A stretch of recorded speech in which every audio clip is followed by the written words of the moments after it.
नमो भूतनाथं नमो देवदेवं नमः कालकालं नमो दिव्यतेजं नमः कामभस्मं नमः शान्तशीलं भजे पार्वतीवल्लभं नीलकण्ठम्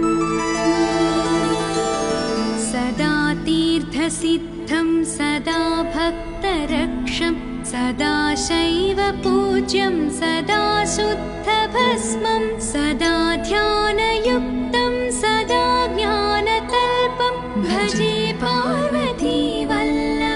नीलकण्ठम्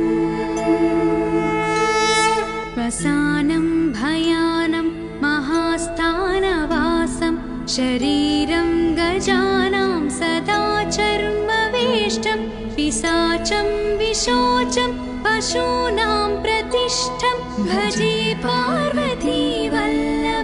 नीलकण्ठम् फणिनागकण्ठे भुजङ्गाद्यनेकं गळेरुण्डमालं महावीरशूरं कटिं व्याघ्रचर्मं चिताभस्मलेपं भजे पार्वतीवल्लभं नीलकण्ठम् शिरःशुद्धगङ्गा शिवा वामभागं बहुदीर्घकेशं सदा मान्त्रिनेत्रं फणिनागकर्णं सदा बालचन्द्रं भजे पार्वतीवल्लभं नीलकण्ठम् करे शूलधारं महाकष्टनाशं सुरेशं वरेशं महेशं जनेशं धने चारुईशं ध्वजेशं गिरीशं भजे पार्वतीवल्लभं नीलकण्ठम्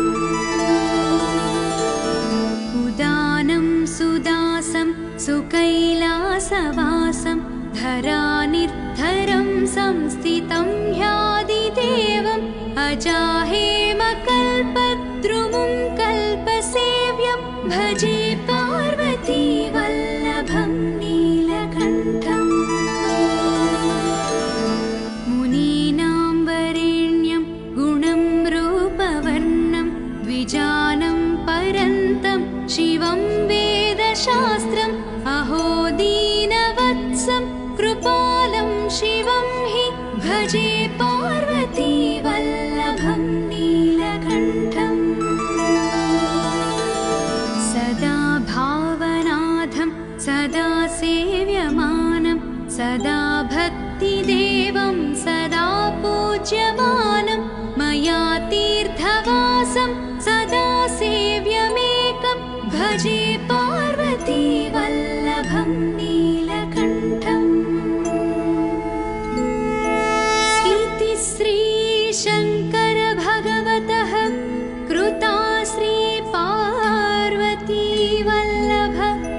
नीलकण्ठाष्टकं सम्पूर्णम्।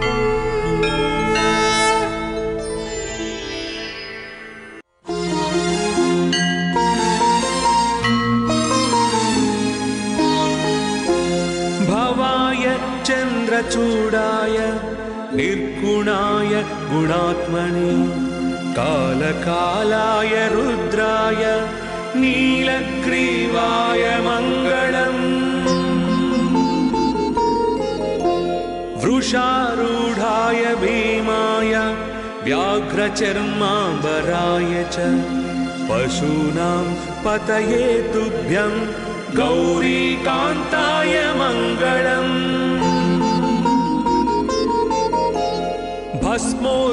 भस्मोद्धूलितदेहाय नागयज्ञोपवीतने रुद्राक्षमालभूषाय व्योमकेशाय मङ्गलम्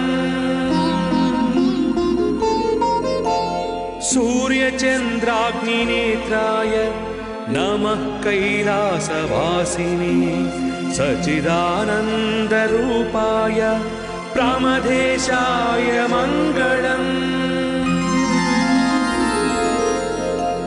मृत्युञ्जयाय साम्बाय सृष्टिस्थित्यन्तकारिणे त्रयम्बकाय प्रशान्ताय त्रिलोकेशाय मङ्गलम् गंगाधराय सोमाय नमो हरिहरात्मने उग्राय त्रिपुरघ्नाय वामदेवाय मङ्गलम्